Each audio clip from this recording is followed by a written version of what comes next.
ဘောလုံးလောကရဲ့အကြီးကျယ်ဆုံးစင်မြင့်ကမ္ဘာ့ဖလား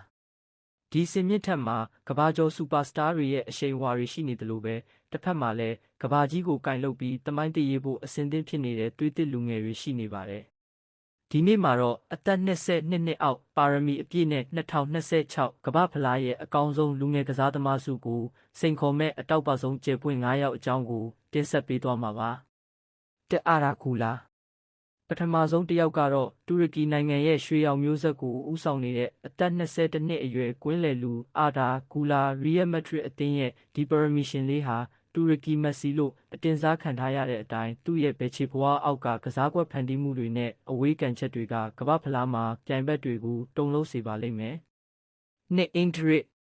နောက်တစ်ယောက်ကတော့ဆန်ဘာအကနဲ့အတူကမ္ဘာ့ဖလားကိုသိမ်းပိုက်ဖို့လာခဲ့တဲ့ဘရာဇီးရဲ့အသက်19နှစ်အရွယ်တိုက်စစ်မှုအင်ဒရစ်ရီယယ်မက်ဒရစ်ရဲ့နောက်ထပ်ကျဲပွင့်တဦးဖြစ်ပြီးအသက်နဲ့မမျှတဲ့တောင်တင်းတဲ့ခန္ဓာကိုလျှက်စီးလိုမြန်တဲ့အရှိန်တွေနဲ့အတူဘရာဇီးရဲ့အစင်လာကြီးမားတဲ့နံပါတ်9တိုက်စစ်မှုနေရာကိုဆက်ခံဖို့အဆင်သင့်ဖြစ်နေပါပြီ။3ဆိုင်ရီအမ်မရီပြင်သစ်အသင်းရဲ့ခံစစ်နဲ့တိုက်စစ်ကြားကွက်လက်ကိုဖြည့်ဆည်းပေးမဲ့အသက်20အရွယ်ကြောက်ဆောင်လေးဆိုင်ရီအမ်မရီ PSG အသင်းရဲ့အဓိကကွင်းလယ်လူဖြစ်ပြီးအင်အားကြီးပြင်သစ်အသင်းရဲ့ကွင်းလယ်မှာအသက်နဲ့မမျှအောင်အေးဆေးတည်ငြိမ်စွာနဲ့ပွဲကိုထိန်းကျောင်းသွားမဲ့ညံကြီးရှင်လေးပါပဲ။လေးကိုဘီမီနူ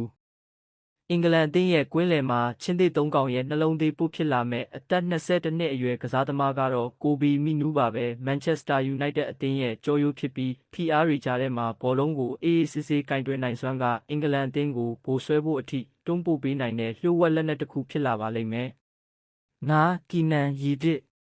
နောက်ဆုံးတစ်ယောက်ကတော့ဂျူဗင်တက်စ်အသင်းရဲ့တောင်ပန်လျက်စီးလေးဖြစ်တယ်လို့တူရကီအသင်းရဲ့အသက်21နှစ်အရွယ်ကစားသမားကီနန်ရီလစ်သူ့ရဲ့တကူတော်ဆွဲပြေးမှုလိန်ခေါက်ထိုးဖောက်မှုတွက်လက်ချက်တွေကဒီနှစ်ကမ္ဘာ့ဖလားမှာအသင်းငယ်တွေထဲကနေအံ့အားသင့်စရာအကောင်းဆုံးခြေစွမ်းတွေကိုဖန်တီးပေးသွားမှာသိကြပါတယ်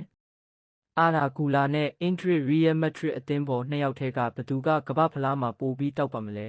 ။ကဲမိဘပြည်သူဘောလုံးဝါသနာရှင်တို့ရောဒီလူငယ်9ယောက်ထဲမှာဘယ်ကောင်လေးကခြေစွမ်းအပေါက်ကွဲဆုံးဖြစ်လာမယ်လို့ထင်ပါသလဲခင်ဗျာ။